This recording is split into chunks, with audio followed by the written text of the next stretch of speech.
Oke, jadi apa itu masalah kependudukan? Secara gampangnya, ini kayak ngerasain sesak diangkut jam pulang sekolah.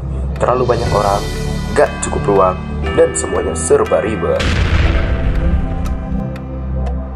Emangnya seribet apa? Ya ribet lah pokoknya. Jadi intinya, masalah kependudukan adalah kondisi di mana jumlah penduduk lebih cepat bertambah dibanding sumber daya yang ada. Kalau di keadaan yang asli, ini nyata banget. Di kota-kota besar kayak Jakarta, kita bisa lihat keadaan penduduk bikin macet di mana-mana, munculnya permukiman kumuh. Terus kalau terlalu banyak penduduk, emangnya kenapa? Jadi gini, terlalu banyak penduduk bisa berdampak banyak. Misalnya tingkat kelahiran yang tinggi, urbanisasi yang nggak terkendali, kemiskinan, sampai kurangnya edukasi soal kesehatan.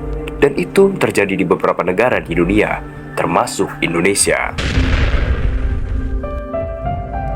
Bayangkan saja, jika kota yang sudah padat, terus makin banyak orang yang datang ke kota itu karena nggak ada kerjaan di desa.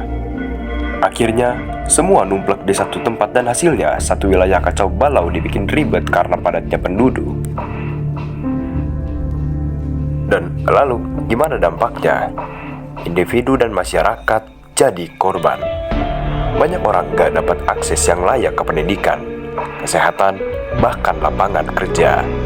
Dan kita tahu, kalau udah sampai sini, tinggal nunggu waktu sebelum muncul masalah sosial lain, seperti kriminalitas.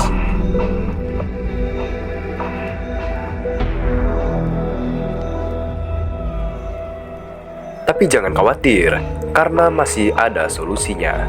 Salah satunya kebijakan keluarga berencana atau disingkat KB. Bukan cuma itu aja, tapi pendidikan, pembangunan daerah, dan pengendalian urbanisasi juga penting diperhatikan. Jadi intinya, kita butuh kebijakan yang jelas, edukasi yang tepat, dan kesadaran dari masyarakat biar masalah ini bisa dikontrol. Lah, terus gue harus ngapain? Nah, benar itu. Harus ngapain? Setiap individu bisa membantu mengatasi masalah kependudukan di sekitarnya dengan cara yang tadi, atau juga pendekatan-pendekatan lain yang bisa dilakukan untuk mengurangi dampak masalah kependudukan. Salah satunya adalah Sustainable Development, atau juga bisa disebut pembangunan berkelanjutan. Selain itu, penting banget nih kita ngomongin tentang gender equality. Di beberapa negara, khususnya yang masih berkembang, kesetaraan gender seringkali terlupakan dalam isu kependudukan. Padahal, akses yang adil untuk perempuan dalam pendidikan dan pekerjaan bisa membantu menekan tingkat kelahiran yang tinggi.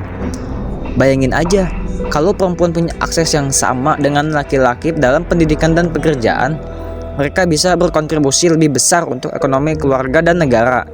Selain itu, mereka juga punya kontrol lebih besar terhadap jumlah anak yang ingin mereka miliki. Dan satu lagi yang sering kita lupa, pentingnya data kependudukan yang akurat. Tanpa data yang jelas, bagaimana pemerintah bisa merencanakan kebijakan yang tepat? Misalnya, data tentang jumlah penduduk, distribusi penduduk, tingkat kemiskinan, dan lain-lain itu sangat vital untuk memahami apa yang dibutuhkan di tiap daerah. Kita butuh sensus penduduk yang berkala dan yang bisa diakses publik, supaya semua pihak bisa merencanakan tindakan yang lebih efektif. Misalnya, kapan harus membangun rumah sakit baru atau membuka sekolah baru di daerah yang membutuhkan. Nah gitu dong yang lengkap. Paham kan gua sekarang?